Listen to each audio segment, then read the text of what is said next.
La Banque Populaire Grand Ouest donne le go pour TVR Business Club, hashtag la réussite est en vous.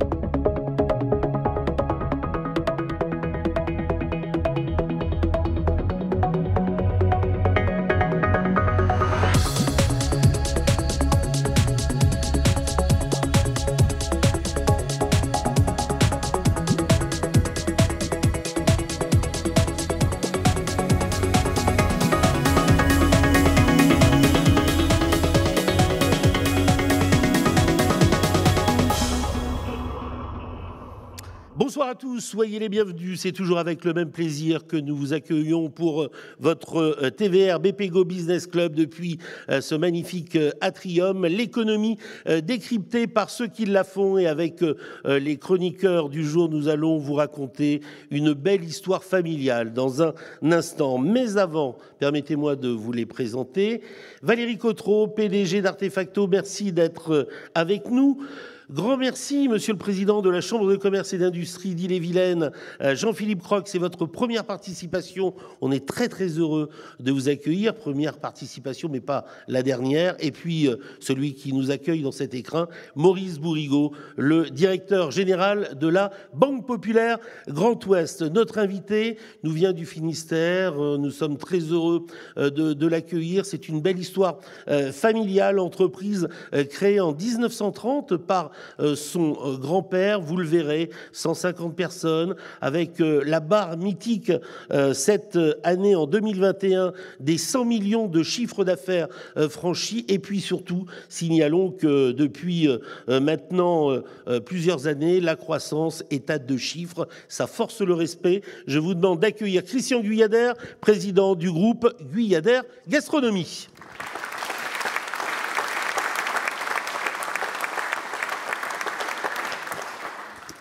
Christian, bonsoir. Bonsoir Stéphane. On est très très heureux de vous accueillir.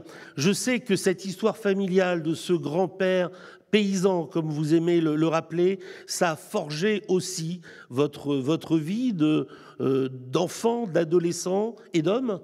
Ça a forgé surtout, je dirais, puisque en fait, mon histoire, c'est un peu l'histoire de cette enfance, puisque j'ai eu, moi je dis, cette chance de choisir mon métier à 13 ans. C'est assez rare. Mais tout simplement, et très précisément, le lendemain du décès de mon père, puisque donc ma mère qui s'est retrouvée chef d'entreprise de but en blanc, je lui ai dit, bah, écoute, tu la gardes, cette entreprise, que moi je la reprendrai. Voilà, c'est une histoire simple, c'est vraiment très simple, donc je suis très attaché à l'histoire familiale, évidemment, puisque c'est ce qui m'a construit, en fait, tout au long de ma vie. Alors, vous êtes entré évidemment très rapidement en 1982 dans cette entreprise. Vous avez pour Guyader 150 personnes, mais ça va jusqu'à 600 personnes dans le groupe. C'est vraiment un chiffre qui est très très important. Quel management opérez-vous, Christian ? Alors, le management, contrairement à ce qu'on dit dans les écoles, souvent ça ne s'apprend pas. Il se trouve que j'ai fait l'IGR de Rennes, mais bon, sur le management, je ne peux pas dire que j'ai appris grand-chose. Par contre, le contact des chefs d'entreprise, ça c'est important. Et il y a une autre école de la vie qui s'appelle le CJD, le Centre des jeunes dirigeants, où là j'ai eu l'impression d'apprendre un peu les rudiments de ce métier-là. Et la première règle étant de s'entourer, parce que tout seul on n'est pas grand-chose dans les entreprises. Et donc, s'il y a vraiment une chose que je retiens, c'est de savoir s'entourer. Maurice Bourrigaud. Christian Guyader, est-ce que vous pouvez pitcher votre entreprise ? Racontez-nous. Pitcher mon entreprise. Alors, bon, aujourd'hui, on est une entreprise effectivement entre 550 et 600 personnes selon les saisons, puisque nous, la fin d'année est importante dans notre métier. On fait 100 millions de chiffre d'affaires pour la première fois, effectivement, l'année dernière. On a une progression assez importante depuis 2 ans. Alors, je dois dire que j'étais parti faire un peu de bateau avant, donc ça m'avait un petit peu éloigné de la réalité de l'entreprise, et j'y suis revenu par choix, et aussi parce que je pense que je suis à un âge où il faut penser à la transmission de l'entreprise, et que Une entreprise, quelle que soit sa taille, ça se transmet s'il est en bonne santé. Et donc pour moi, c'était important de préparer effectivement une transmission d'entreprise, d'une entreprise en bonne santé. Comme j'avais quelques souvenirs du commerce et de ce que j'avais fait dans l'entreprise, il y a 2 ans, j'y suis effectivement revenu activement. Et à plus de 60 ans, je n'ai jamais autant travaillé de ma vie. Valérie. Alors, je continue sur la transmission. Comment, quand on a pris la décision à 13 ans de rejoindre le groupe familial, comment est-ce qu'on vient s'imposer au sein d'un groupe? Comment est-ce qu'on marque son empreinte dans un groupe? Et comment, quelques années après, on envisage en fait la transmission avec sa fille, si j'ai bien compris? Alors, moi, je suis dans un métier de métier, j'allais dire. Donc, mon grand-père était charcutier. J'ai appris ce métier. J'ai un diplôme que personne n'a, qui s'appelle un DES viande, diplôme d'études supérieures viande. C'est-à-dire que j'ai appris Technologie de la viande. Non, mais universitaire, s'il vous plaît. Ils n'ont jamais voulu me croire à l'IGR que ça existait dans les universités. Mais bon. Donc j'ai appris à découper de la viande dans des abattoirs. J'ai travaillé dans des abattoirs et c'est extrêmement important d'avoir fait tout ça. Donc d'abord, il y a cette notion de métier pour moi qui est important. Et puis j'ai eu un héritage extraordinaire de toute ma famille d'ailleurs, parce que c'est ce mot gastronomie, parce que beaucoup sont étonnés. Pourquoi il nous dit gastronomie? La gastronomie, c'est les grands chefs qu'on connaît bien, beaucoup sont des amis, et j'ai énormément de respect pour ce métier de la haute gastronomie. Mais derrière cette gastronomie un peu exceptionnelle, parfois de luxe d'ailleurs, quand on va manger dans un 3 étoiles Michelin, il y a aussi une gastronomie de tous les jours, une gastronomie accessible, une gastronomie simple, une gastronomie conviviale, qui était les crêpes de ma grand-mère. Et c'était là qu'on se réunissait dans la famille. C'était mon grand-père qui était à la fois charcutier, mais aussi chasseur. Et j'ai ce souvenir de voir le gibier le dimanche soir qui arrivait. Et on se dépêchait de faire du pâté parce que ce n'était pas toujours tout à fait autorisé. Et j'ai baigné toute mon enfance dans ce plaisir de bien manger.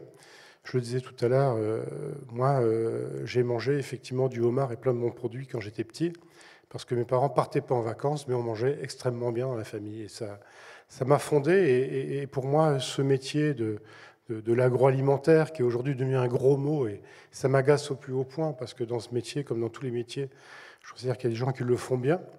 Et quand on le fait bien, il est tout aussi honorable que tous les autres métiers. Et mon quotidien, c'est d'essayer de m'attacher à bien faire ce métier. Jean-Philippe Roch, président de la CCI 35. Christian Guyader, vous avez une entreprise avec des activités très diverses et très variées, puisque vous êtes parti de la salaison, vous avez évolué vers les métiers de la mer, vers le métier de traiteur, vers les verrines, vers les cakes.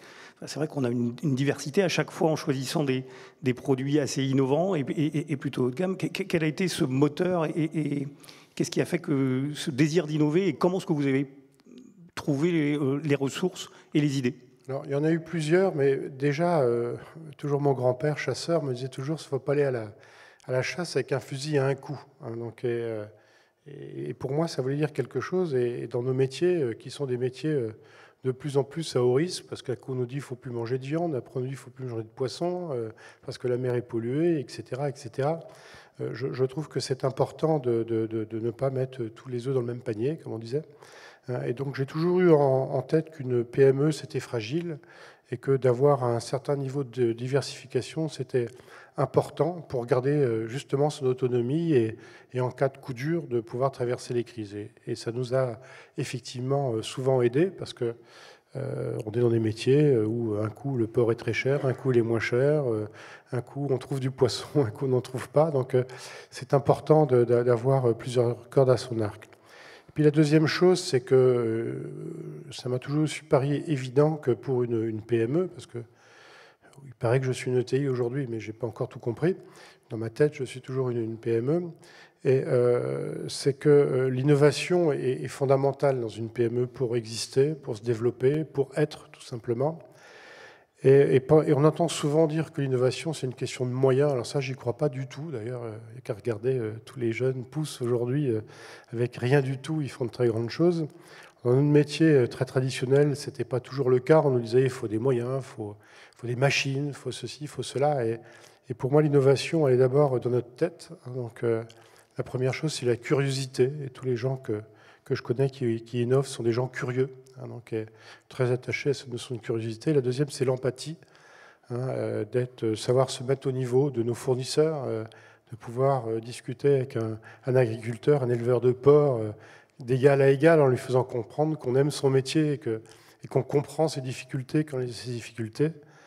Et la troisième, c'est l'intuition, parce que ça se cultive peut-être, mais bon, il y en a des gens qui en ont un peu plus que d'autres, et je passe effectivement du temps au restaurant, du temps à regarder des magazines de cuisine, à regarder des livres de cuisine, à lire le Larousse 1938 que j'ai hérité de mon grand-père. Et voilà. Puis la dernière chose, c'est d'oser. Et oui, je pense que dans ma vie, effectivement, j'ai osé parfois certaines choses. On me disait, pourquoi tu fais ça? Franchement, ça sert à rien. Puis les mêmes me disaient 2 ans après, bah oui, c'était évident.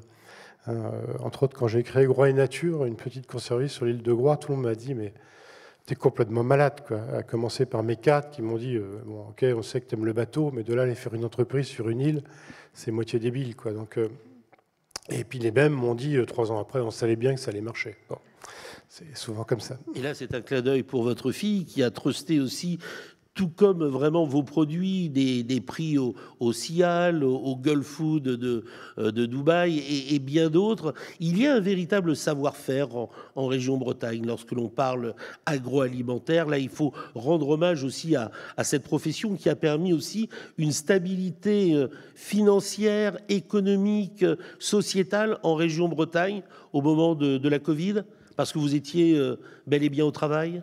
Enfin bon, je suis amoureux de la Bretagne, ça se sait. Et puis quand on s'appelle Guyadère, on n'est pas corse, on n'est pas alsacien. Donc, et je défends partout où je vais la Bretagne, qui est une région merveilleuse à plein des égards, et entre autres grâce à son agriculture et grâce à sa pêche. Parce que Brillat-Savarin, qui a très bien défini la gastronomie, dit bien ce métier il commence chez le chasseur, le pêcheur, et seulement après la nombreuse famille des cuisiniers. Donc soyons modestes. Nous, on ne fait que transformer une matière première qui existe et qui est d'une qualité remarquable. Le homard bleu breton, il n'y a pas mieux nulle part dans le monde. Donc, il faut juste le savoir et avoir la modestie de savoir que quand on transforme de belles matières premières comme ça, on a une obligation de bien le faire. Et quand vous le voyez, vous le mangez avec le coucher de soleil sur les bords de l'Odé, vous êtes un homme plus qu'heureux. Oui, j'ai pas besoin de grand-chose de plus, c'est vrai. Maurice. Cher Stéphane, est-ce que tu m'autorises à poser 2 questions? Une question en 5 secondes Bien et une question un peu plus longue. Bien évidemment. Comment est-ce que vous appelez votre fille quand vous vous adressez à elle? Marianne. Marianne. Quel joli prénom. Alors, on voit bien ce qu'a apporté votre grand-père, votre papa. On voit bien, je vous connais depuis un petit peu, donc je vois bien ce que vous avez apporté, un dynamisme fou. Qu'est-ce qu'elle apporte, Marianne, aujourd'hui? Qu'est-ce qu'elle va apporter? Maintenant, je ne suis plus que le père de ma fille, donc voilà, elle est une star des plateaux, elle est une star de la télé, voilà, donc c'est super. Donc et je suis pas tout seul parce que sa grand-mère lui a aussi apporté beaucoup. Bon, je pense que si je lui ai apporté quelque chose, c'est justement une passion de ce métier, une passion d'essayer de bien faire ce métier-là. Encore une fois, métier souvent attaqué, parce que il n'est pas de bon ton aujourd'hui de dire qu'on est un industriel de l'agroalimentaire, c'est clair. Moi, je n'ai pas peur de le dire et j'invite ceux qui ont des doutes à venir visiter nos usines et voir comment on travaille. Et c'est vrai que Groix et Nature a été une aventure extraordinaire parce que c'était de recréer sur une île un métier qui n'existe plus, qui était le métier de conserveur. Et je dirais que Marianne l'a découvert elle aussi toute petite parce que quand on est père... J'amenais mes enfants avec moi le week-end dans cette île et parfois dans l'usine, mettre des étiquettes sur les boîtes. Et elle a gardé ce souvenir et aujourd'hui, elle est patronne de cette entreprise et le fait mieux que moi parce qu'elle le fait avec beaucoup de passion. Et c'est génial de voir ça. Valérie. Je reviens sur l'ancrage territorial. Tous vos sites de production sont en Bretagne, il me semble. Vous avez une ouverture sur le monde. Si on veut bien accepter que Nantes soit en Bretagne. Je ne vais pas rentrer là-dedans, moi. Mais la question de fond, c'est est-ce que c'est une volonté de garder tous les sites de production en Bretagne ou est-ce que vous envisagez d'avoir d'autres sites de production en dehors de la Bretagne, qu'elle soit à 4 ou 5 départements? Alors c'est une très bonne question, une question qu'on se pose souvent. Et je dirais que ma réponse est de plus je vieillis est toujours la même. Et effectivement, c'est Alors je dis le Grand Ouest maintenant parce qu'il y a un magazine que j'aime beaucoup qui s'appelle Côté Ouest et qui est un petit peu plus large que les limites des départements. Et oui, je me sens bien là et voilà, on restera en Bretagne. Si on devait aller en dehors de la Bretagne, ça serait voir les Bretons de New York ou ceux des îles antillaises. Voilà. Mais sinon, effectivement, j'essaie de tout faire pour rester en Bretagne. Nouvelle question de Jean-Philippe. Une implantation en Ille-et-Vilaine, ça ne pose aucun problème, bien entendu. Je reviens sur votre passion. Vous êtes skipper, vous avez fait la route du Rhum, la dernière version de la route du Rhum. Skipper, chef d'entreprise? Ouais, c'est un peu pareil en fait, parce que c'est toujours une histoire d'équipage, donc et de savoir s'entourer. Hein. Quand on se lance dans une aventure comme celle-là, pas pareil, au début, il y en a qui se sont dit il est fou, il y en a d'autres qui ont dit il n'ira pas, ou il arrêtera au dernier moment. Bon, moi je savais que je le ferais. Par contre, je savais que pour le faire, il fallait s'entraîner d'une part, et puis il fallait être entouré. Donc la première chose, c'était de constituer une équipe de copains aujourd'hui, et avec une transmission, puisque donc c'est mon coach principal qui fera la route du Rhum cette année, et j'en suis très fier. Et voilà, et ça se bâtit effectivement un peu comme un projet d'entreprise, avec un objectif, avec des moyens à mettre en œuvre, avec de la passion aussi. Et ben, quand on concilie les deux, un peu d'organisation et de passion, il n'y a pas de raison que ça ne marche pas. Donc voilà, ça a marché et j'étais content. Maurice. Parlez-nous justement de votre nouveau bateau fabriqué à Lorient. Décrivez-le nous. Oh. Parce que vous êtes un régatier, alors on Ouais, vous a vu, c'est vrai, sur la route du Rhum, mais vous êtes d'abord un guerrier de la régate. Non. Moi, je suis amateur des équipes, voilà, des marins en fait. Hein, donc, et c'est vrai que j'ai un plaisir d'être sur l'eau parce que c'est encore une terre de liberté. On en parlait tout à l'heure avec mon voisin qui est le patron des gendarmes de la Bretagne, et je pense qu'effectivement la route n'est plus du tout, et peut-être à bon escient, une terre de liberté. La mer l'est encore, et de temps en temps, des gens comme moi, un peu hyperactifs aussi, on a besoin de ça, d'un peu de liberté. Ce nouveau bateau, c'est un catamaran, comme toujours, parce que les catamarans, c'est des bateaux qui vont à la fois vite, où il fait bon vivre, c'est-à-dire, et on a de quoi faire une cuisine suffisamment grande pour bien cuisiner. Donc pour nous, c'est important, et on embarque d'ailleurs des marins connus ou reconnus, et souvent, ils sont contents de monter à bord pour la qualité de notre accueil. Voilà. Et dans les catamarans, il y a le carré arrière et le carré intérieur. Valérie. Je vais sortir du monde de la voile, pardon. Je reviens sur des questions environnementales. Vous avez pris des engagements forts aussi au niveau environnemental. Vous n'intégrez pas d'huile de palme, j'ai vu ça dans les produits. Comment est-ce que vous vous projetez à moyen terme sur les sujets environnementaux? Est-ce que ce sont des engagements qui vous animent, qui vous passionnent, qui vous questionnent?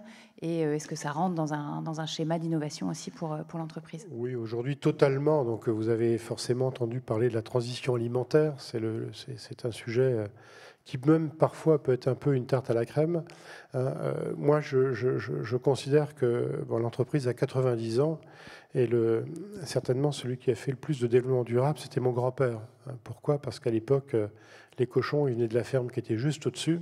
Les salariés, ils venaient à pied ou en vélo à l'entreprise, et tous les ingrédients qu'on utilisait étaient parfaitement locaux. Donc, ce que j'essaie de mettre dans ces notions de développement durable, c'est du bon sens, plus que des grandes déclarations. Donc, c'est un travail que je fais d'ailleurs actuellement avec une consultante, où notre ligne de conduite, c'est la cohérence entre ce qu'on fait et ce qu'on dit. Donc, on préfère en dire moins et essayer d'en faire un peu plus.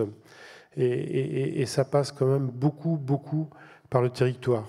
On a cette chance, encore une fois, d'être dans ton Bretagne, et par le bon sens, en se parlant. Je parlais d'empathie tout à l'heure, en se connaissant aussi. C'est parce qu'on connaît les marins qu'on peut aller acheter de la sardine en Bretagne. Et quand on ne connaît pas les marins, on se dit non, c'est pas possible, je vais les acheter à l'autre bout du monde par un négociant. Donc aujourd'hui, ce que je trouve passionnant dans le métier que je fais, c'est qu'on est en train de réapprendre le bon sens de mon grand-père, tout simplement. Et ça, c'est un vrai travail passionnant qu'a fait ma fille avec Groix, parce que c'était encore plus facile sur des petites quantités qu'on est en train de développer. On achète nos cochons en Bretagne depuis toujours. Donc on a la chance de bien connaître le monde agricole. Je peux vous parler pendant 1 heure des producteurs de porc parce que je sais vraiment comment ils travaillent. Je sais ceux qui travaillent bien. Et ce n'est pas plus compliqué de travailler avec ceux qui travaillent bien qu'avec ceux qui travaillent un peu moins bien. Donc c'est d'abord par le bon sens qu'on va vers toutes ces voies Et ça facilite le recrutement de vos salariés aussi, sans doute, non? Pardon. Alors, là encore, oui, clairement, parce qu'aujourd'hui, les jeunes générations, ce qu'ils veulent, c'est qu'on leur dise pas de conneries, pour parler clairement. Donc, qu'on leur dise la vérité, y compris ce qui n'est pas bien, hein, et parce que tout n'est pas bien.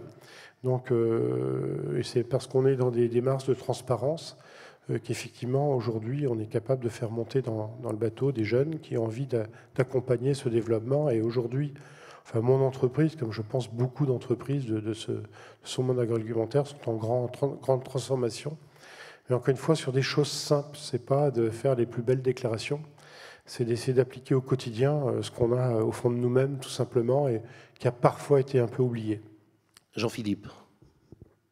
Vous avez 6 sites, je crois, sur la Bretagne et le Pays des Loire. Depuis demain soir. Alors ça va, comment le foncier et le foncier industriel va devenir quelque chose de plus en plus complexe pour nos industries dans les années à venir. Quelle est votre vision par rapport à ça? On a parlé de l'implantation qui était bretonne et qui restait sur le territoire, mais quels sont pour vous, qu'est-ce qui a fait que vous vous êtes installé à ces endroits-là sur le territoire en Bretagne, et qu'est-ce qui fait pour vous que dans les années à venir, vous pourrez continuer à vous installer à ces endroits-là? La première, c'était simple. Hein. Mon grand-père est descendu de la ferme qui était juste au-dessus du village, et il a installé sa petite charcuterie dans le village. Et c'est un hasard, certainement, mais à part justement le site nantais qui était dans une zone industrielle, on est quand même plutôt dans des petits villages, en fait, et où on connaît tout le monde, on connaît le maire, on connaît les élus, etc. Et moi, je suis très attaché à ça. Je le dis souvent à Loïc Chénier-Girard, gardons cette présence des entreprises dans les villages. Je trouve que ça contribue justement largement au bon sens de demain et au développement durable de demain. Et évitons les concentrations comme on peut être tenté de faire. Donc moi, je suis très très attaché à l'entreprise du village. J'ai connu ça toute mon enfance. Je trouve que c'est génial quand on peut venir en vélo travailler le matin. Et donc le foncier, on essaie de le gérer intelligemment. Bon, déjà, on a grandi autant par croissance externe que par croissance interne. Donc quand il faut aujourd'hui trouver un champ pour construire une usine, c'est pas simple, c'est vrai, c'est pas simple. Mais voilà, donc on a souvent repris des entreprises ou redonner aussi du sens à des entreprises qui n'en avaient plus. Notre site de Saint-Agathon, c'est une entreprise qui était fermée depuis plusieurs années, qui appartenait à un groupe. Et donc, je crois qu'ils étaient, eux, très heureux de trouver quelqu'un qui recrée de l'emploi, qui recrée une dynamique réellement économique, et que ça ne devienne pas un simple entrepôt de logistique, par exemple. Christian Guyader, il nous reste 45 secondes. Qu'avez-vous envie de dire aux plus jeunes qui aimeraient se tourner vers les métiers de l'agroalimentaire aujourd'hui? On n'est pas loin du plein emploi. N'écoutez pas toujours ce qu'on vous dit, ça reste des métiers de passion, hein, et que les gens passionnés, on est vraiment prêt non seulement à les accueillir, mais à les former quand ils veulent être formés. On passe aujourd'hui, on dépense peut-être notre plus grande énergie dans l'entreprise, c'est autour de recruter, de former et d'accompagner les gens qui ont envie de grandir dans l'entreprise. Ça reste des métiers de passion, en tout cas tels que nous on les vit, tels qu'on veut continuer à les défendre. Et donc voilà, n'écoutez pas toujours ce qu'on vous dit, venez voir, et voilà, et vous trouverez aussi des vraies carrières et du vrai bonheur. Et j'échange vraiment beaucoup avec les gens de cette haute gastronomie, et ils ont exactement les mêmes problèmes de recrutement. Donc c'est pas lié aux étoiles, c'est lié voilà, qu'il faut venir voir en fait. Et pendant longtemps, les gens ont un peu boudé ces métiers parce que voilà, il fallait mieux dans l'informatique, il fallait mieux aller dans d'autres domaines que. C'est pas si grave. Hein. que l'alimentaire. On était un peu nous à la dernière roue du carrosse. Je pense qu'aujourd'hui, on est capable vraiment d'apporter beaucoup de passion aux gens qui rentrent dans ce métier. En tout cas, c'est ce qu'on essaie de faire. On la sent, cette passion. On a été très, très heureux avec Valérie, Jean-Philippe et Maurice de vous accueillir. Je crois qu'on peut vous applaudir. Christian Guyader, président du groupe Guyader Gastronomie. On se donne rendez-vous très vite depuis cet atrium pour parcourir les belles histoires de notre territoire. Merci, à très vite.